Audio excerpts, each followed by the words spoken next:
देखिए, किसानों का समस्त बिहार भारत में तो बंद नहीं है, वो सिर्फ पंजाब की बात आ रही है विशेष करके। और भारत के प्रधानमंत्री किसानों के लिए बहुत सा काम किए हैं, कर भी रहे हैं और निगोशिएशन चल रहे हैं। उनके मंत्रीगण और किसान लोगों में बात हो रही है। हम समझते हैं कि ये आंदोलन बहुत ज़्यादा दिन नहीं चलेगा, कहीं न कहीं एक सेटलमेंट पर लोग आएंगे। और ये बात सही है कि ये भारत सरकार के लोग और खासकर नरेंद्र मोदी जी किसान के प्रति बहुत प्रतिबद्ध हैं। उनको किसी प्रकार की दिक्कत न हो, ऐसा जरूर कदम उठाएंगे। राहुल गांधी के साथ तेजस्वी भी शामिल हुए हैं कि वो लोग तो एनडी नाम करके एक विरोधी गठबंधन बनाने का काम किया था महागठबंधन के रूप में। तो जिस दिन पटना में बैठक हुई थी, नीतीश कुमार भी बहुत आगे पीछे हो रहे थे, उसका एक सदारत कर रहे थे। हम शुरू में ही कहा था कि इन लोगों का जो मिशन है वो गड़बड़ है। इन लोगों का मिशन ये नहीं था कि यहाँ बेरोजगारी दूर हो जाए। इन लोगों का ये मिशन नहीं था कि हमारा चंद्रयान जो गया है चंद्रमा पर वो सफल हुआ है उसके बारे में कुछ बात करें, या ये नहीं था कि भारत की इकोनॉमी थर्ड इकोनॉमी हो रही है संसार में, इसके बारे में इनकी चिंता नहीं थी। इनकी चिंता सिर्फ थी कि प्राइम मिनिस्टर कौन होगा। उसी दिन हमको ऐसा लगा कि इन लोगों का जो सिद्धांत है, उद्देश्य है, वो ठीक नहीं है। इसलिए ये लोग ताश के पत्ते की तरह बिखर जाएंगे। और आज वही हुआ।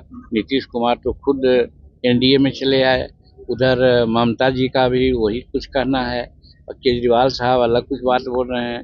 अब तेजस्वी जी बेचारे बेरोजगार हो गए, तो अब राहुल जी के साथ ना जाएंगे तो कहाँ जाएंगे वो। सर, खेला महिलाओं पर हिंसा पर देखिए, नदी में या नहर में पानी चलता है और जब बंद होता है उसके बावजूद भी कुछ पानी चलते रहता है। आप देखते होंगे कि नीतीश कुमार भी बोल रहे थे कि भाई हम किसी भी परिस्थिति में 2005 के पहले की स्थिति नहीं आने देंगे। मतलब कि उनके दिल में एक कसक थी कि यहाँ गड़बड़ हो रहा है, महिलाओं पर अत्याचार हो रहा है, चोरी डकैती हो रही है, करप्शन है, तो अपने उबे हुए थे। और इसीलिए देश के हित में उन्होंने इस बार पाला बदला है। तो हम समझते हैं वही है, रिजिडुअल पानी है वो आ रहा है। आप देखिएगा थोड़ा दिन में वो भी स्टॉप हो जाएगा। सर, बिहार में खेला होगा सर ये लोग अब तो वैसे पहलवान के रूप में बोल रहे हैं कि एक बार पहलवान जब ये में अखाड़ा में चित हो जाता है तो बाद में कहता है कि अबरी पटक देंगे। तो यही तर्ज में वो ऐसा बोल रहे हैं, वैसी कोई बात है नहीं।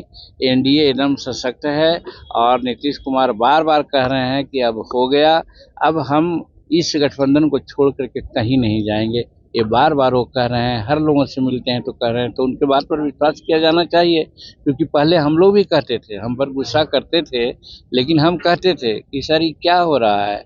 हम विधानसभा में ने कहा कि आज करीब करीब 5-6 लाख 7 लाख एकड़ जमीन परमाना में बटी है, चाहे भूमि हदबंदी का हो, चाहे भूदान का हो, चाहे बिहार सरकार की जमीन हो। वो जमीन का 70% जमीन का कब्जा किसी दूसरे का हो गया है। और वो दूसरे का कब्जा क्या हुआ है, जो राजद से संबंध लोग हैं उन्हीं का कब्जा हुआ है। तो ये सारी बात कहते थे, नहीं सुनते थे। बाद में समझ में आया उनको कि ये ठीक कह रहा है जीतन मांझी। तो देखा गया कि आज उन्होंने महागठबंधन का साथ देने का बात छोड़ दिया और एनडीए का गठबंधन देने के लिए आ गए।